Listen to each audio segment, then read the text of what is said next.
Get this. Every single day, humanity collectively watches over 1 billion hours of video on YouTube. That's insane. It's become our library, our stage, our classroom. It's a platform that has completely defined what the internet is today. But what if I told you that this entire media empire, this whole creator economy thing, was a total accident? That it was actually born from the failure of an idea so different, you're just not going to believe it. Okay, let's get into it.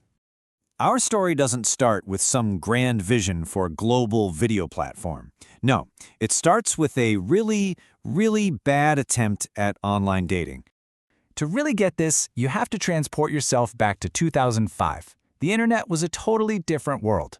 MySpace was king, this idea of Web 2.0 was just kicking off, and online video, it was a nightmare. Seriously, it was slow, it was clunky, you needed weird plugins, sharing it was basically impossible. And into this world walked 3 guys, Steve Chen, Chad Hurley, and Jawed Karim, all ex-PayPal employees, with an idea they thought would change everything.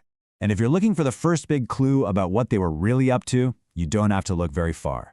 They registered the domain youtube.com on February 14th. Yep, Valentine's Day. And that was absolutely not a coincidence. See, they weren't trying to help you find a tutorial on how to bake bread. They were trying to help you find a date. And their original plan for doing that was, well, let's just say it was flawed. Their first slogan was, "Tune in, hook up." I mean, just think about that phrase for a second. Tune in sounds like you're watching TV, right? Like you'd browse people's video profiles for fun. And hook up, well, that part's pretty clear. This thing was designed from the ground up to be a video dating service. And this comparison just lays it all out. It is so stark. Today, you go to YouTube to find content. The whole original point was for you to go to YouTube to find a person. It was a completely different universe of purpose. And this is what it actually looked like. The first version of the site didn't have a big search bar for how-to videos or movie trailers. Nope, it had drop-down menus, just like a dating site. You'd pick your gender, who you were looking for, an age range, and pop in your zip code.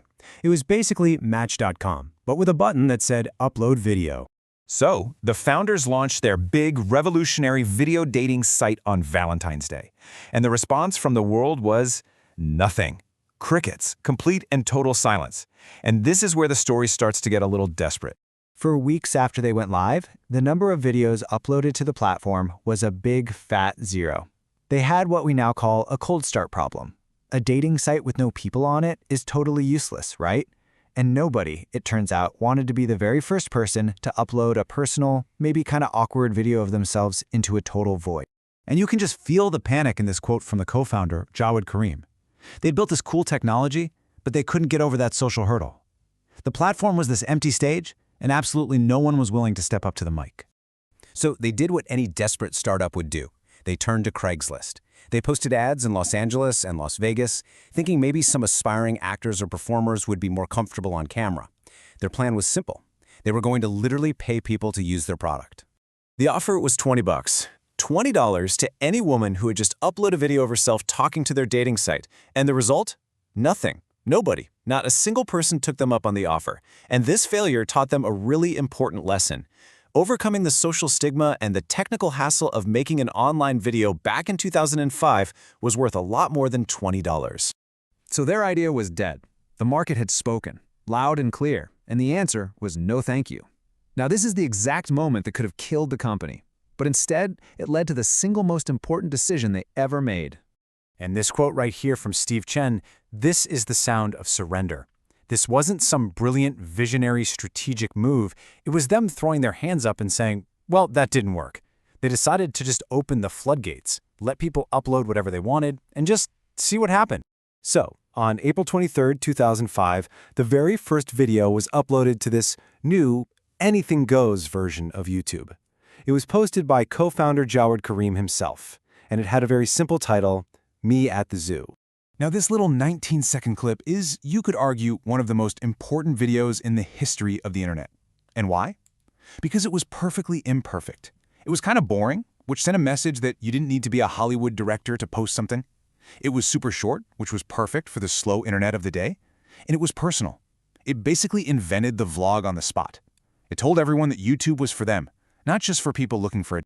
Okay, so the dating idea was in the trash, and Me at the Zoo set a whole new tone. The platform was ready to go, but it wasn't just this change in attitude that made it explode. It was a couple of brilliant technical decisions that made all the difference.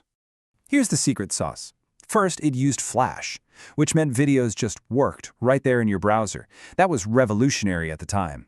Second, they gave every single video a simple little bit of embed code. And third, and this was the absolute game changer, people started copying and pasting that code onto their MySpace profiles. YouTube basically turned its biggest competitor, MySpace, into a free, massive viral marketing machine. It was genius. And the speed of what happened next is it's mind-blowing. In February 2005, it's a failed dating site with 0 videos. By April, it pivots.